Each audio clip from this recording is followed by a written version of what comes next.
Well, that 400 billion that we had socked away, I can stay there.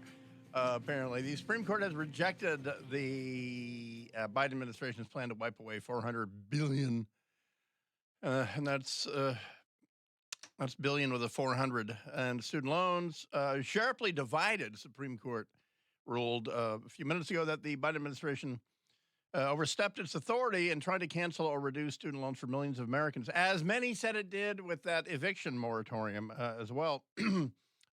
Wild stab. What was the vote count, producer Greg? 28 song list set guy. Excuse me. I'm guessing 6-3? Yes. Wow, how did I know? Wow. That's unbelievable. Nobody recused. 6-3 decision, conservative justices in the majority. Effectively killed the $400 billion plan. And obviously, because it would require a whacking, a whopping 20 seconds to just read the background if you haven't been following the news.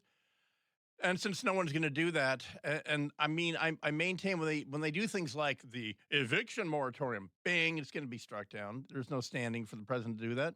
But a whole bunch of contributions come in. And then to the point where he even was bragging about it.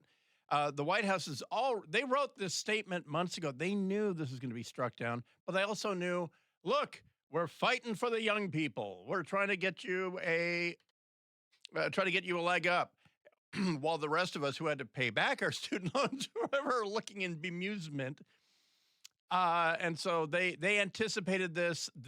Now, they're not going to give you back your contribution. If you contributed money to Biden because you like this kind of common sense, nonsensical maneuver, you're not going to get your money back because of that. And in fact, you're probably going to write them another check because they're going to try a different thing. But this is all based on the HEROES Act, which was an act so that people serving after a national emergency, 9/11, people serving in uniform could have their student loans deferred or, whatever. And so the stretch here was they said, oh, well, COVID-19 was a national emergency. Well, it was never declared, was the thing. Here's constitutional law professor at George Washington University, Jonathan Turley, explaining why. And what they struck down was not, pay your damn bills or whatever. It was that the HEROES Act applied to this. Well, they said it did not. Yeah, this is a huge defeat for the Biden administration, politically and legally. It is only the latest such defeat and where the president has overreached on his authority.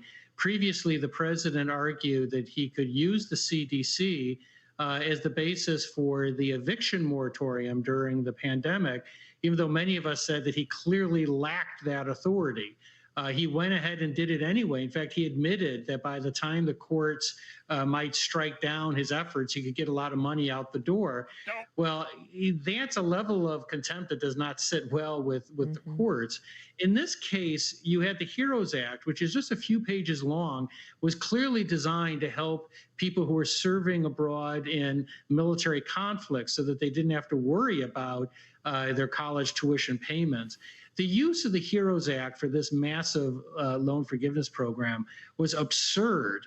It bordered on the obscene. I mean, it was clear that they could not get this through Congress and that they decided to come up with this novel theory to circumvent Congress. And they knew that, and they knew that some of you or kids would see this as the old guy's fighting for us and the whole thing. But that's not what this is. It was a dumb way to try to do it. I don't know that there's a smart way. I mean, short of, maybe don't miss your loan payments on your student loans. Wait, hang on. Is that your signature? Yes. Did you even read this? So anywho, go try that with a brand new Rivian pickup or maybe a boat that you take out twice a year or something. Try it when they call because they want that back. But Chuck Schumer reached for comment on this. It was an outrage. I want to tell you, Gorsuch. I want to tell you, Kavanaugh. You have released the whirlwind, and you will pay the price.